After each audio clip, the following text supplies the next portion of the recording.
Hi, my name's Dr. Clayton Johnson. I'm a veterinarian with Carthage Veterinary Service. I'm joined today by Dr. Claire Lefevre, also with Carthage Veterinary Service, and we're here to talk to you about PRRS control in the United States. It's our honor to spend time with you today. We're recording this ahead of time. I'm not able to join the actual live webinar, but Dr. Lefevre will be there, and she looks forward to engaging with your questions. And certainly if you want to communicate with me via email or some other method, certainly feel free to reach out at any time.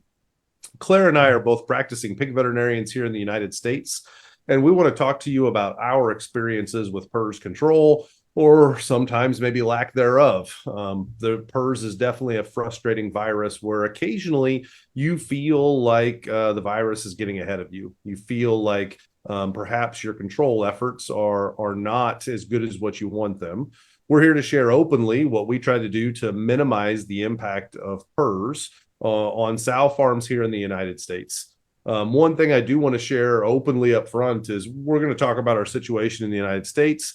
It's not at all meant to suggest that everything we say will be the best practices for PRRS outbreaks in Korea. So please take what we share as just our perspective.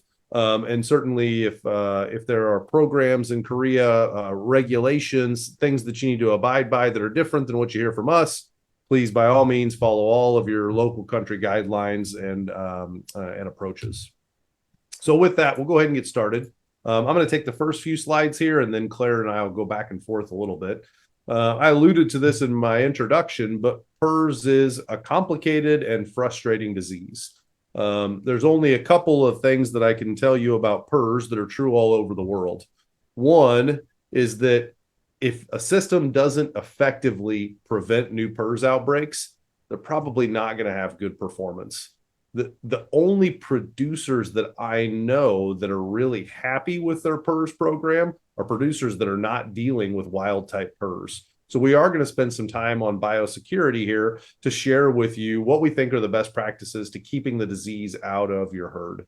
Now, even for our most biosecure farms, for the farms that Claire and I would tell you we feel most comfortable with the biosecurity on, we still see PRRS outbreaks sometimes. Farms are a 30-year investment, and it's pretty hard to go 30 years anywhere in the world without contracting a disease like PRRS.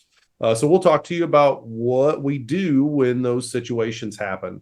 Claire's got a case study to take you through very specifically. What does PRRS look like on a U.S. sow farm when it comes in? And we'll talk about specific strategies for that herd, but also general strategies that we employ here in the United States to control the impacts of PRRS in affected pigs. I think one of the biggest messages that Claire and I want to leave you with is that there is no perfect PRRS plan that should be applied to every farm. Each situation is unique. Each situation is different. Even two farms in the same system with the same genetics and the same feed mill and the same management and the same virus that we call virus, right? Lineage or strain, don't have the same outcomes. And as such, you really need to tailor your PRRS management targets to fit your specific flow or your farm. Now, I talked about PRRS viruses and used air quotes for a reason there. We really struggle to communicate effectively about PRRS strains. Even as veterinarians, we still find ourselves using the RFLP cut patterns, and really we need to transition more into lineages. PRRS is infamous for its ability to mutate. And unfortunately, PRRS, as we're learning, is also very good at recombination. Recombination is particularly concerning because when two PRRS viruses, two wild type viruses get into the same cell, we typically assume that those recombinant events, while probably infrequent, are what creates our new viruses, what creates our new challenges. I know you've heard of the variant strain of PRRS. That is a lineage 1C strain of PRRS, and you can see it in this dendrogram in the lower left right here. You can see the light orange, which is lineage 1C, and you can see it's a fairly large category. And we talk about lineages, and there are many lineages that are out there, right? And there's been a lot of excitement about PRRS vaccines, modified live vaccines, that really claim that they are better because they're in one lineage or another. But I would tell you, first and foremost, we can't predict cross protection based on a lineage. We can't predict cross protection based on sequence homology. And look how big this lineage 1 category is. The entire top half of this chart of US PRRS viruses are lineage 1s. So saying that you have a lineage 1 virus, half of the viruses are lineage 1, and you can see all of the diversity here in the dendrogram, right? These viruses are a long ways away from each other. There are lineage 2s and lineage 3 and 4 and 5 and 6 and 7 and 8 and so on. They're not as common as the lineage 1s, but I just wanted to highlight that the genetic diversity we see is huge. We really think that the whole genome sequencing is very important because of that. It not only helps us to give a prediction of what the impact of PRRS will be, but it also helps us to understand events like recombination and where do these new emerging strains come from. Now, I mentioned the variant virus, and I wanted to spend a little bit of time here showing you the results of the PRRS Outbreak Management Project, or the POMP project, led by Iowa State University here in the United States, and help you understand why did the lineage 1C viruses get so much attention.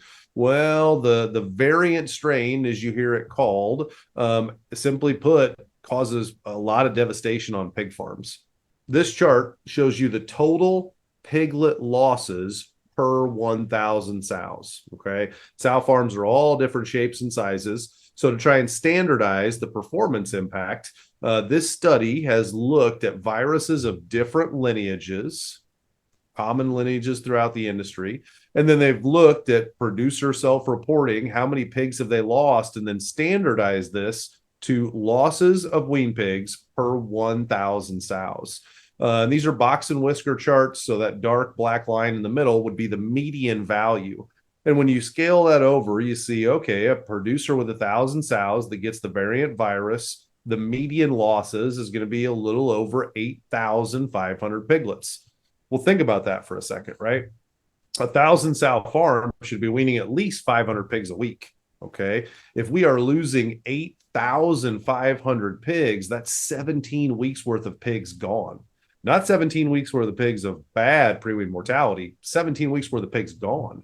And of course, it's not all incurred at the same time, right? I'm not suggesting that these producers are not weaning a single pig for 17 straight weeks, but you can see the devastation it has between the abortions, the sow death loss, the pre-wean mortality, the stillborns, the mummies. We just lose a tremendous number of pigs. And because of that, we spend a lot of our PRRS time talking about biosecurity. And I know you're all very well educated with biosecurity, but in the spirit of sharing, wanted to share with you what we think are our best practices. One of the challenges I think we have with biosecurity is there isn't a great feedback loop. What I mean by that is that we just don't get feedback when we have a biosecurity win. Okay, we get feedback when there's a biosecurity failure. Maybe we get caught doing something we're not supposed to, and our boss gives us some feedback. Maybe the virus gets in the farm and we get the feedback that way. But nobody knows when they took the shower that decontaminated themselves. Nobody knows when they disinfected those supplies or they cleaned that truck really thoroughly. And that actually was a very high risk contamination event that if we didn't do a good job with biosecurity, we would have been out $1 million, right? We would have lost a sow farm to a disease like PRRS or PED, or, God forbid, some of the more exotic diseases. So we don't have a very good feedback mechanism. I think that our biggest gaps with biosecurity are really our ability to monitor it every day at the farm. It's easy to come in once a month. Claire or I show up at the farm and they put on a nice show for us. The bench is used correctly that day. The showers are in great shape. The supply entry looks good. All the animal movements are what we want to see. And then for the other 29 or 30 days that month, maybe we don't have that same standard in place. I do think that there is an opportunity to get better there, and talk to you a little bit about that with the use of cameras. Biosecurity events happen every day. And one of the reasons we don't give a lot of positive feedback on biosecurity is we're not evaluating it every day. Well, we have a whole new world ahead of us in terms of camera technology and the ability to monitor things. And Claire and I have both had the experience of playing around a little bit with some fixed cameras in key biosecurity areas on sow farms. There's really only so many biosecurity things we worry about, right? It's where do people come in and out of the farm? Where do animals come in and out of the farm? Where do the mortalities exit? Where do the supplies come in? Where is the truck wash? If we transfer wean pigs offsite, where's that at? We really don't need to see everything in the farm to monitor biosecurity. We need to look at those critical control points. And there are a couple of commercially available software and hardware packages. We've highlighted Spot AI and Verkada as options where a producer can go in and they can install a camera like the one you see in this picture on the lower right-hand corner of the loadout, the wean pig exit. And that camera has a 30-day loop, meaning that there's 30 days worth of video storage on it. A couple of nice things with that camera technology. Number one, you can play that back on higher than regular speed. And what I mean by that is I can watch the loadout in 3x speed after it's happened. So if the loadout takes an hour, well, if I'm physically at the farm, I have to spend an hour sitting there watching it. But if I just want to watch the loadout on my computer after it's happened, I can turn it on 3x speed and I can watch that hour-long loadout in a 20-minute period. So very, very user-friendly. It also has motion activation sensors on the camera. Now, the cameras are running all the time, whether there's motion or not, but it does highlight when there is periods of activity in front of the camera. So if I want to look at all the loadout events on the farm for the last week or the last month, I don't have to sit there and watch the camera and watch a whole bunch of empty space at the loadout when nothing's happening. I can visually see when there's movement in front of the camera, and I can focus in on those exact moments. So I think cameras give us an auditing opportunity that we would be silly if we didn't try to take advantage of. And I do think cameras will absolutely help us with outbreak investigations. I can't tell you how many of these I've done, and I know Claire has the same experience. We have a PRRS break or a PED break. We show up at the farm, and the owner wants to know what happened. Why did we get the disease in? And 90% of the time, we tell the owner, I have no idea. I did the investigation. Here are the biosecurity opportunities I found, right? We always find biosecurity opportunities, but in terms of what actually happened, well, we don't know. I would tell you, I think the cameras give us a big opportunity to potentially help us answer that question. A lot of times when I get to the farm already has an idea of what happened. I'll give you an example. You go to the farm and the farm tells you it's the coal truck driver. They know it's the coal truck driver. It has to be. They know the coal truck's high risk. They don't like the coal truck driver. He doesn't work at the farm. And so they're going to try and, we say, throw him under the bus in the US, but try to put the blame on the coal truck driver.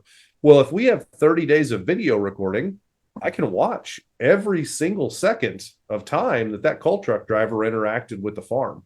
And if the coal truck driver's behaviors all looked good, we can rule that out. And today I'm just left with, I don't know. So I think that the cameras will help our ability to debrief the biosecurity outbreaks and hopefully help us point at the right opportunities we need to work on. Another biosecurity opportunity we've worked really hard on in the Carthage system is staged loadout. And staged loadout is really having two clean and dirty lines. We have a clean area of the farm where pigs and inside people live, but then we kind of have this gray area. We have this area in between the clean and dirty lines where we have a dedicated employee during the loadout. So the employee comes into this transition room. There are no pigs who live in the transition room. It's just a room the pigs walk through. And there are clean, dirty lines at the doors coming into this transition room, and then at the roll-up door where the trailer actually backs up to the farm. So we still consider the trailer to be dirty. This individual in the middle, we don't want them to get contaminated from the trailer, but we know that the person who's putting the pigs on the trailer is the highest risk to get contaminated. And so if we can keep that person dedicated into this kind of gray area, if you will, and when they're done loading out, they exit and come back into the farm through the main pathway everybody else comes in, we really feel like that's much better than one individual who's taking pigs all the way to the trailer, transitioning them to the driver at the trailer and all the high risk of contamination that happens, and then that individual walking straight back in the clean part of the farm. We really think this has been nice and a breakthrough way to manage the biosecurity on the transport side. Air filtration has also been a breakthrough technology. In my lifetime, I have seen that really revolutionize our ability to prevent PRRS here in the United States.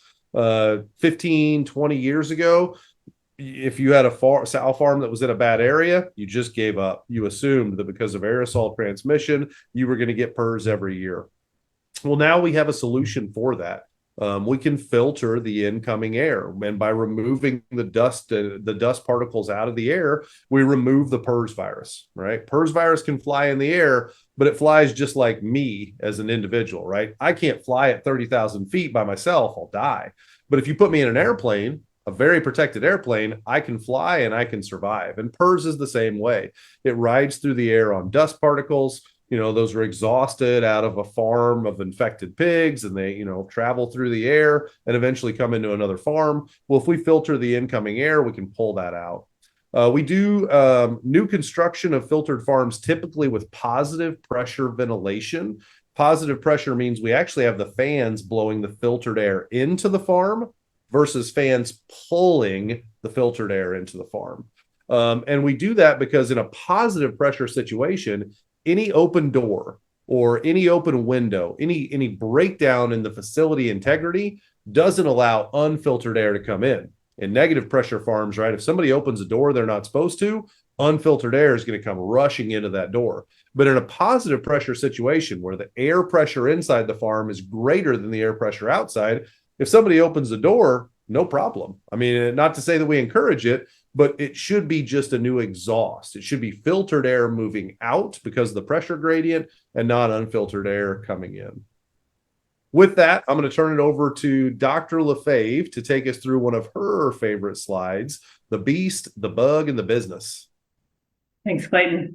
Again, happy to be here with you all today. As Clayton said, this is one of my favorite slides. I really think it helps us think about disease, and in this case, PRRS, in a very practical way that you can translate to production folks and team members on farm to make our things we're trying to execute on farm more implementable. So really, I think about this as the beast, the bug, and the business. So in our case, the beast is the pigs. The bug would be PRRS here in the business. So what is it doing to, obviously, the economics, but overall, what are we trying to implement? So the business can also be different things like biosecurity, vaccination programs that we'll talk about in a little bit. And really, the beast, the bug, and the business all overlap, as you can tell by the overlapping circles there in our Venn diagram here. They all are additive, and then we apply our mitigation strategies. So again, vaccination, we'll talk about elimination strategies here in a couple slides, but that adds up to either control or elimination of PRRS. So what's the right answer, right? Should you control? Should you eliminate? It depends. Go back to the very first slide where we said every strategy is going to be farm and flow dependent. And even for one producer that has multiple farms, it's okay if you have different approaches to managing PRRS. In fact, it's probably appropriate. This chart shows you the MSHMP data, the Morrison Swine Health Monitoring Program, which is our estimate of the PRRS status or PRRS classification of all the sows in the United States at any given time. Red is stage 1, and stage 1 means we are actively weaning wild type PRRS positive pigs. So I just want to share this with you for perspective that if you're struggling with PRRS, you're not alone. And when I say struggling with PRRS, if you're infected with PRRS, you are not alone. Somewhere between 20 and 40% of the U.S. industry typically is actively PRRS positive in their wean pigs at any given time.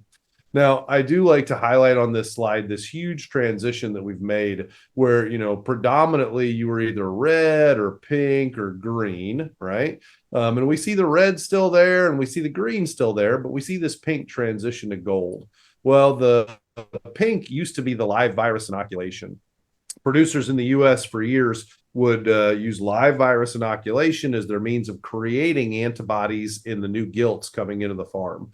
And it really took research done by Daniel Inhares and his team at that point at the University of Minnesota to help us understand that the live virus inoculation caused a lot of problems.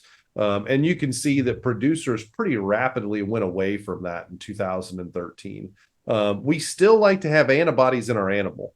And it's the most important part of any PRRS control program. The only thing that is going to improve both your time to stability and your time to baseline performance is having antibody positive animals at the sow farm.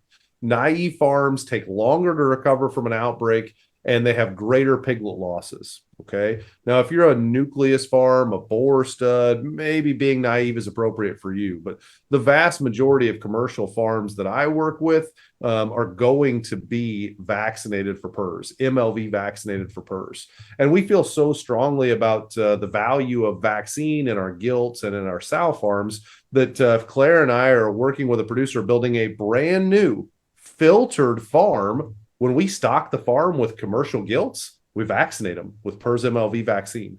Even if we hope the farm never has a PRRS outbreak, even if we've invested in the best biosecurity technology in the world for the farm, we still vaccinate because we think the protection, the value of immunity is so great. The majority of commercial farms in the United States are vaccinated for PRRS. Now, their exact strategies, how they vaccinate, how often, that may be a little bit different from farm to farm. As I understand it, in Korea, you have some very specific guidelines on how you use PRRS vaccine in breeder herds with quarterly vaccination programs. In the United States, we kind of have flexibility to vaccinate as frequently or infrequently as we want. And you'll get a huge range in how often producers vaccinate. Claire will talk a little bit more about that later. But without doubt, we use MLV vaccines frequently because we deal with PRRS a lot. And it is the best tool in our toolbox for mitigating the disease when it does show up on our sow farm. So Claire, you want to talk a little bit about the SIR triangle and how that relates to immunity on a farm? Sure. Thanks, Clayton. So as Clayton said, we frequently refer to this triangular diagram as the SIR triad. So when we think about animals in a population, they fit into one of these categories and exactly one of these categories.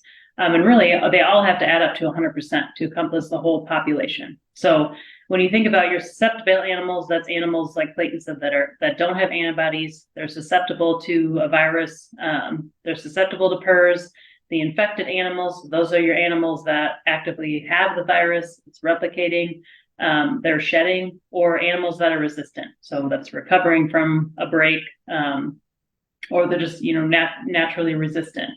So our goal with elimination programs and control programs is to move animals out of the susceptible category and into the resistant category. So we can do that with immunoprophylaxis, so vaccination strategies, they're listed on the bottom. We can take infected animals, moving them into resistant.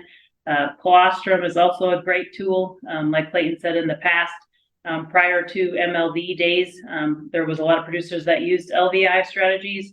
Again, banking on that colostrum to help move piglets and pigs into the resistant category as a means of eliminating on farms. So a good tool, like I said, to think about populations as we move forward and how they relate to different disease statuses within a population. So when we think about maintaining immunity, and we think about our SIR triad, so our susceptible, infected, and resistant animals within a population, we have a number of tools that we can use. So as Clayton mentioned, those have kind of shifted over the years, but nonetheless, they remain all at our exposure, and there's a ton of different strategies to utilize them.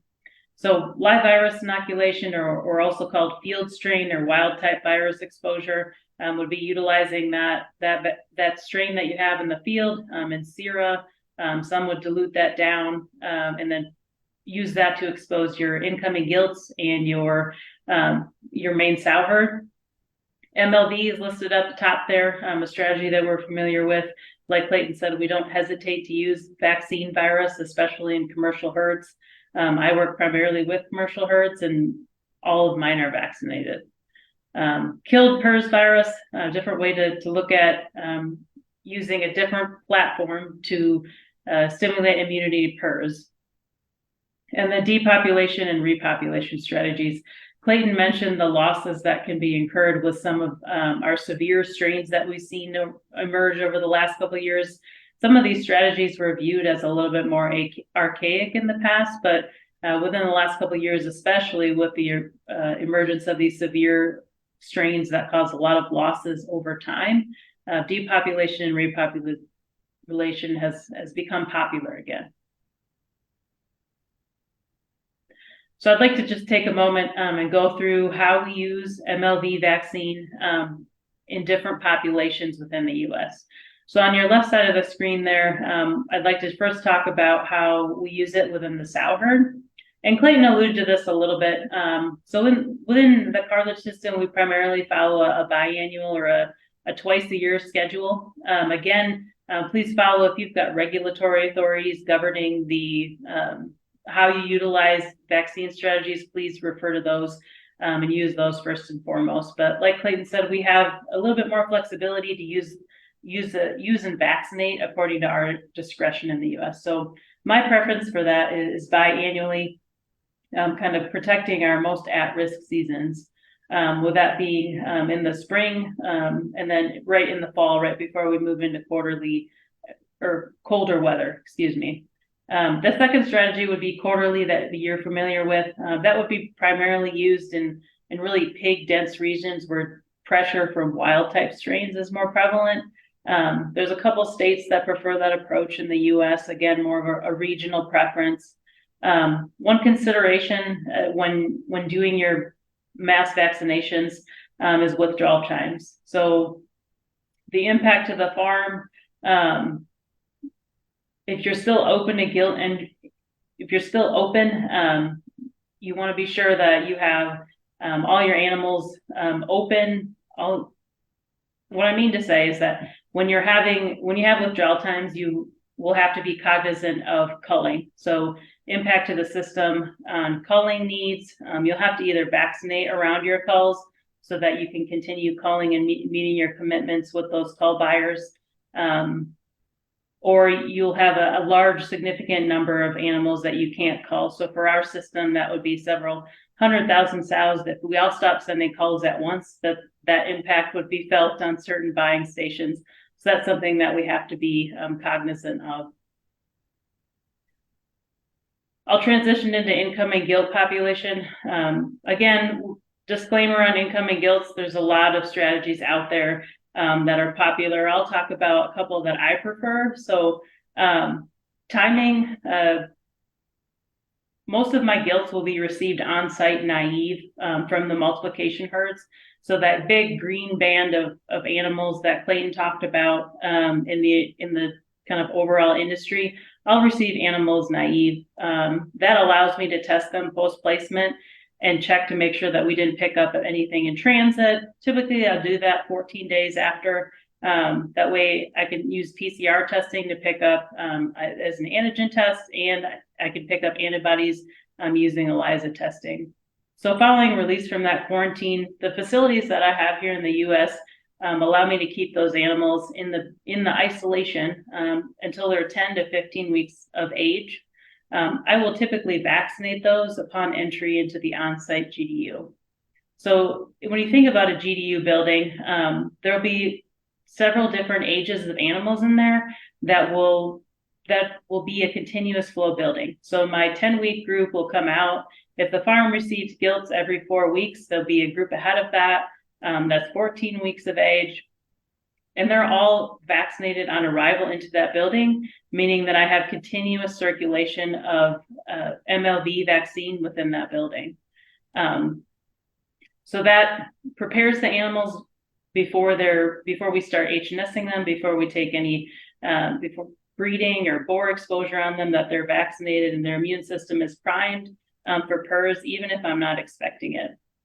So alternatively, there's systems in the U.S. that it's very common to receive gilts as a bred animal from an offsite breed project, or as a select weight gilt that will be brought directly into the sow farm. Some of those are vaccinated on arrival. So vaccinated on arrival as a select weight animal that goes directly into the sow farm. So again, different strategies based on farms and flows, limitations. sometimes, your age of guilt at delivery will be a factor. Facilities are always a factor that will kind of dictate what age guilt you can receive into your sow farm. And then, you'll have to build your program around the limitations that you have ultimately.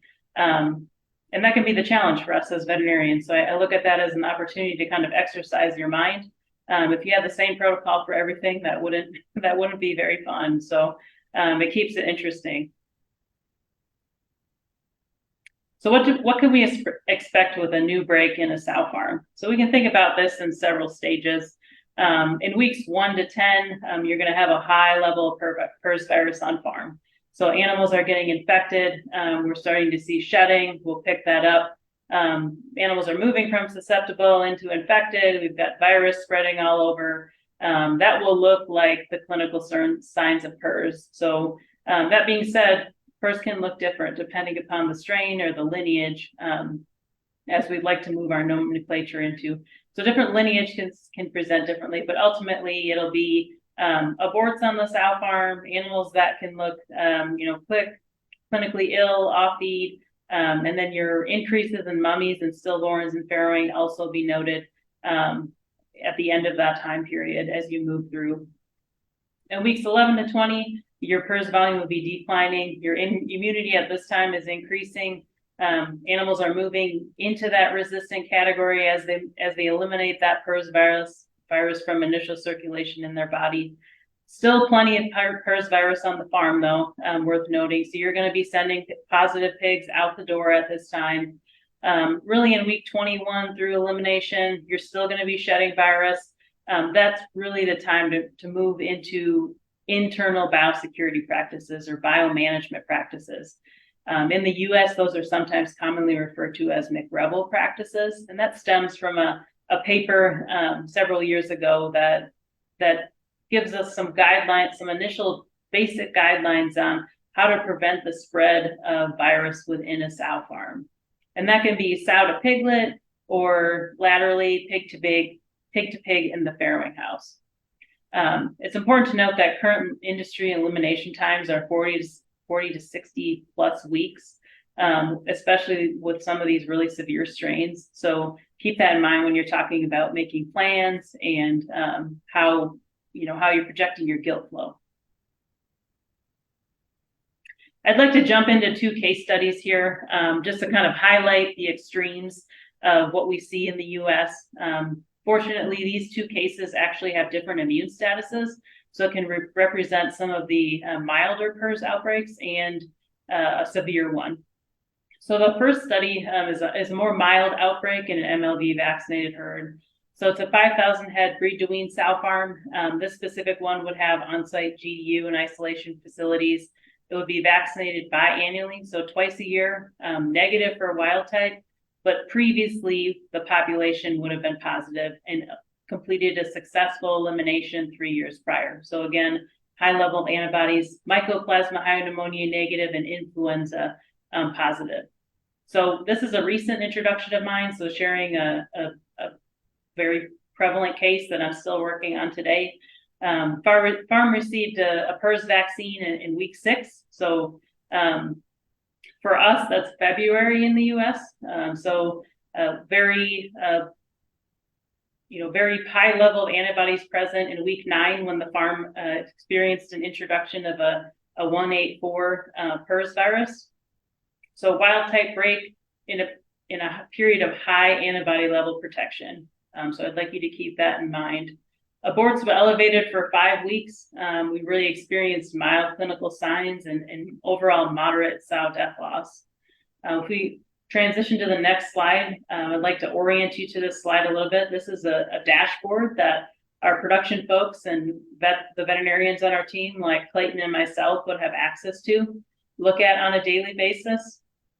So I encompass those 5 weeks that I talked about in this data. So on the bottom, you can see this farm essentially suffered 152 aborts during that time and had 38 sow deaths.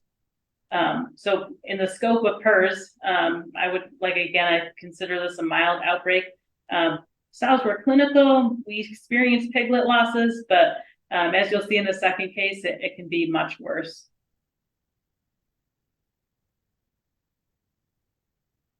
Sorry about that, Claire. My bad. That's all right.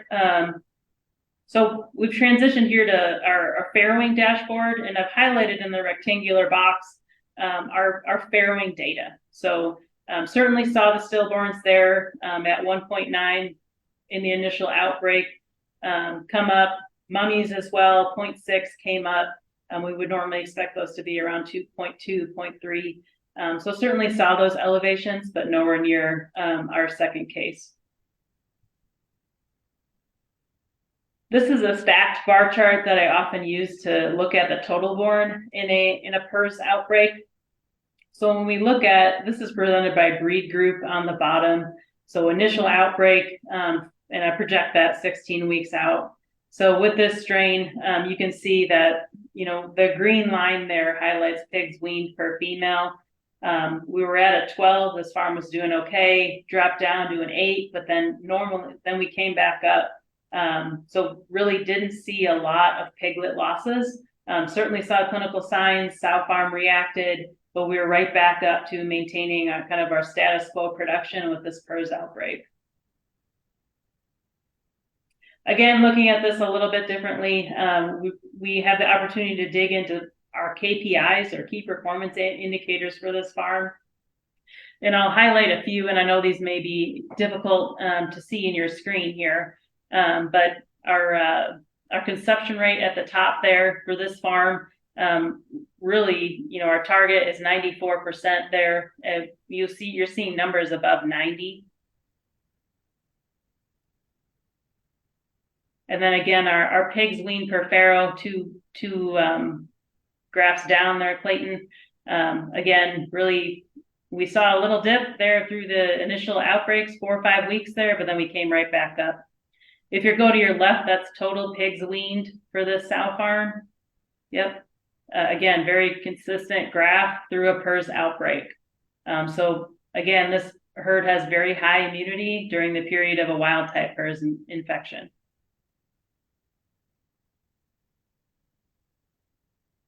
So again, I've blown this impact on pigs weaned out the door up a little bit. So pigs weaned out the door are really going to drive that business beast bug in the business part of a sow farm's revenue. So pigs out the door. Sow farm continued to wean pigs throughout this time. Like I said, dropped to a little bit less than 1,500. But came right back up. Certainly some variability in there, and some of that is due to our shipping schedule and days that we wean not always being consistent. But overall, not a huge impact on pigs weaned for the sow farm. I'd like to contrast that with our second case here. So our second case here would be a naive herd, so no vaccine, no wild type at the time of a wild type introduction. So this farm is a 5,800 PRRS naive, mycoplasma negative, flu positive herd. So again, a very recent case from 2022. Farm broke at the end of the year, so week 48. This was a 1241C virus. So those are kind of, that lineage is kind of built a reputation around having high losses. And you can kind of see that in this graph here. So at the bottom, those are aborts per week. So we had 80 aborts 1 week, and total 228 aborts in the first 6 weeks. And really the second thing I'd like to point out is sow death loss. Sow death loss has been a very hot topic in the industry. There's a lot of efforts being put on the U.S. Research teams and nutrition folks to kind of help us come to where we can improve there. But this virus specifically is known to cause a lot of sow death loss, almost 300 in the first 8 weeks. And when you think about that in terms of what that means for the sow farm, so for the sow farm, that would be a little bit less than one breed group. So one breed group of animals for that sow farm. So a lot of sows in addition to the pigs. So impact on pigs weaned for this farm looks drastically different than the case I just presented. So if we look at the number of pigs weaned is on our left there, and then on our bottom axis there is the weeks of the year. So if you draw the cursor to 2022-51 through 2023-03, that is 0 pigs out the door for this farm. And as you can see, when we look to our right with this graph, it takes us a lot longer to build up to where we were prior to the introduction of that outbreak. So a lot of immunity being built in those animals takes a lot longer. Just given this was a naive herd, when we're starting from scratch with our immunity. So when we think about PRRS eliminations, we really have to think about it in two forms. What is the goal for the farm? I mean, are we looking to stabilize or are we looking to eliminate?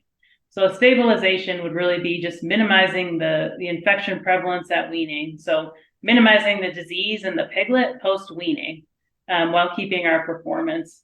And elimination is really targeting the transition of that herd into a different health category. So we're looking to achieve a 0% prevalence at weaning. Piglets weaning the farm are leaving the farm are negative, and we don't see disease in the post-weaning period. So with those goals, there's several different things I think you need to keep in mind when you're managing an outbreak in the immediate few days. So sow care will obviously be a large component of that. All the sows aren't feeling good, they're not milking well. We'll have to address any fevers.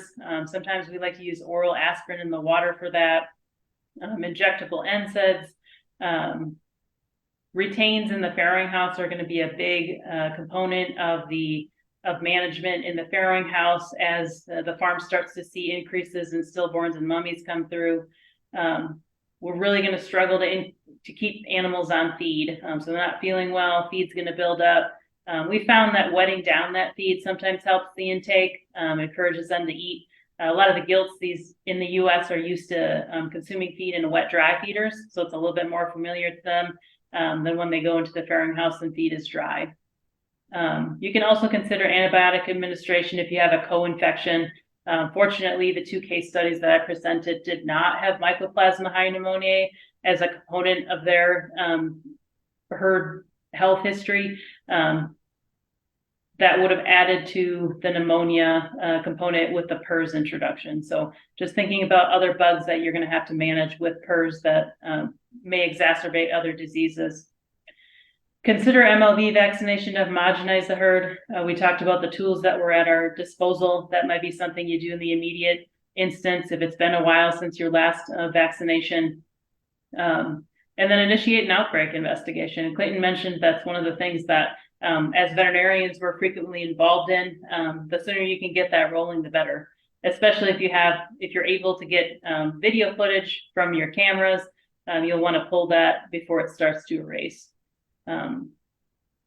Determine when the farm will close. So closing herds, is something we frequently do in the U.S. to let the virus burn out, so to speak, before we put in naive animals. So we don't create a cycle of, susceptible, infected, resistant animals on a farm at all times.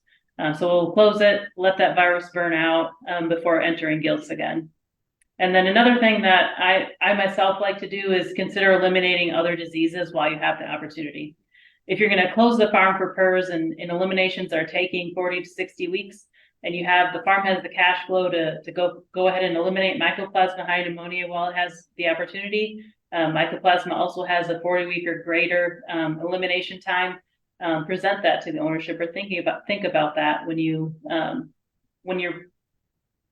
creating your disease elimination plan. So the piglets. So the piglets during this time are also going to be PRRS positive. So they're going to be born PRRS positive, going out the door with a heavy load of virus. Communicate the expectations for those pigs to downstream customers.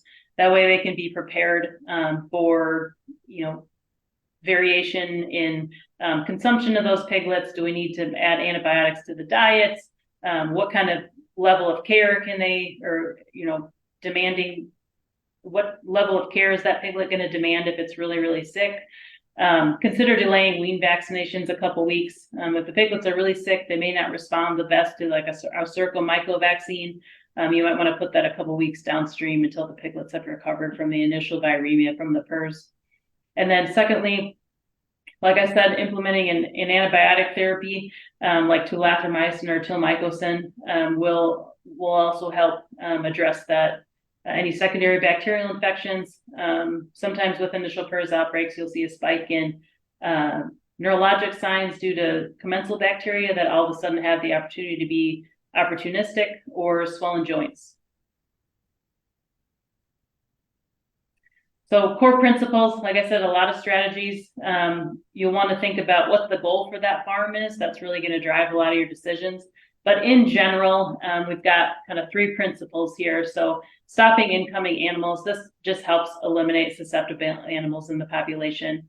Even if you're vaccinating and you have a wild type virus present, your gilts are going to continue to get infected by your wild type virus, and you'll have varying immune statuses within the population if you don't close the farm. Homogenize the herd, that can be done a number of ways. So MLV vaccination is obviously one. And then LVI also an option. Really the goal here is to move all the animals into the infected state right away and avoid kind of those pockets or little areas in the farm that might not see as much traffic, whether that be animal or human, and get everybody on the same immune system plane. And then patients, Clayton said it best in the beginning when he referred to, if you have PRRS, you're not alone. A lot of us struggle with the management of this disease. Patience is critical. Plan for herd closure. Like I said, if you have an estimate of what herd closures are taking and the time commitment that it's taking in your industry, kind of plan for that and be flexible as needed. And then the duration of the project and disease situation is specific. So if you have co-infections, you may be managing another bacteria in addition to PRRS as well. All right, I'll jump back in and kind of wrap things up for us. So Claire did a nice job of laying out, what to expect and what our initial steps need to be. We do use diagnostics heavily to monitor that progression from all the pigs being infected in the first 10 weeks or so to fewer and fewer pigs infected to eventually, hopefully, no pigs infected. And we traditionally now use processing fluids for that monitoring. So typically we will start testing somewhere 16 to 20 weeks after the outbreak, and we will often not spend a ton of money on diagnostics. We'll test a lot of pigs, but we'll pool heavily.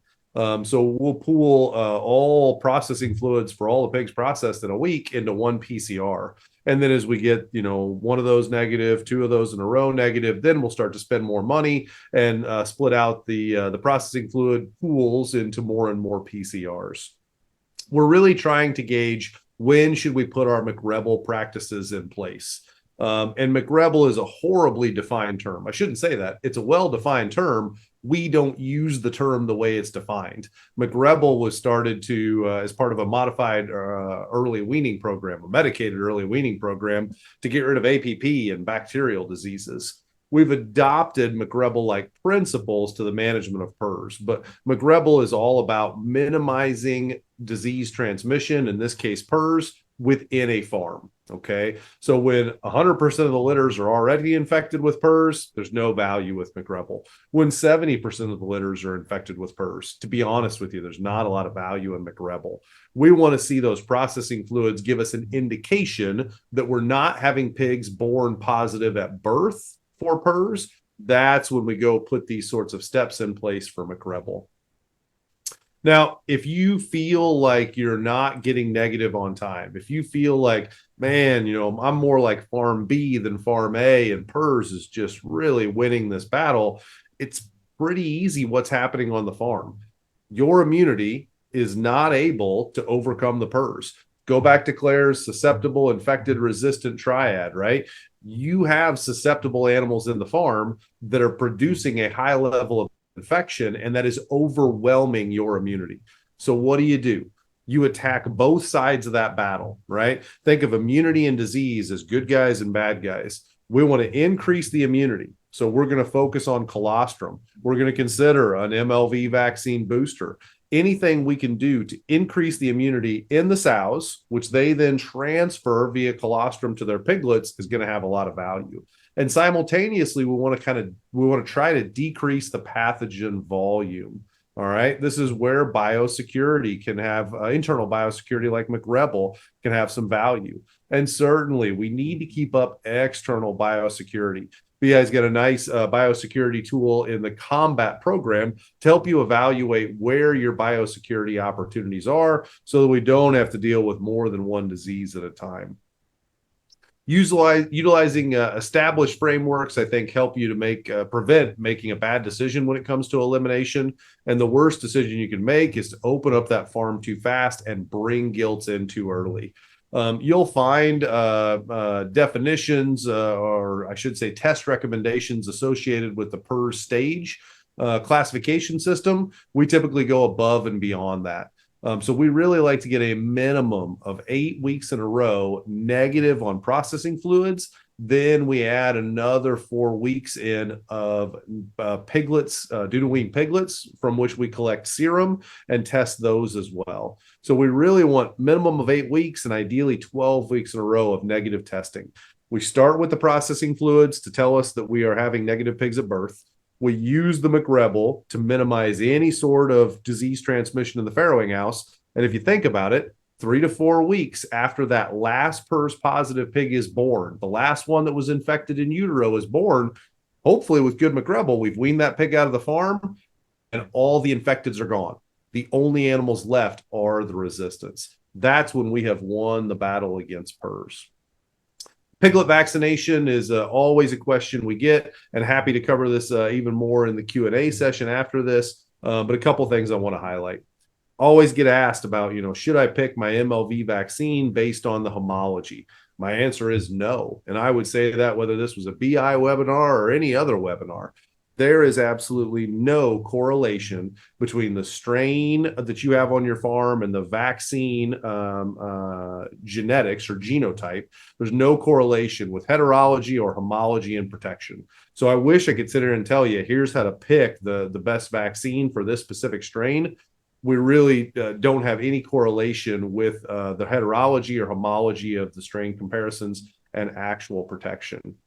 PRRS MLV vaccines are not perfect. And this is always a struggle for producers that have a bad PRRS outbreak. They say, well, I use PRRS vaccine, but my mortality is still high. Well, no vaccine is going to take a 30 to 40% post-weaning mortality to 2%, right? There's no vaccine in the world that improves mortality by that level. But time after time, we have seen the Boehringer MLV PRRS vaccine reduce mortality.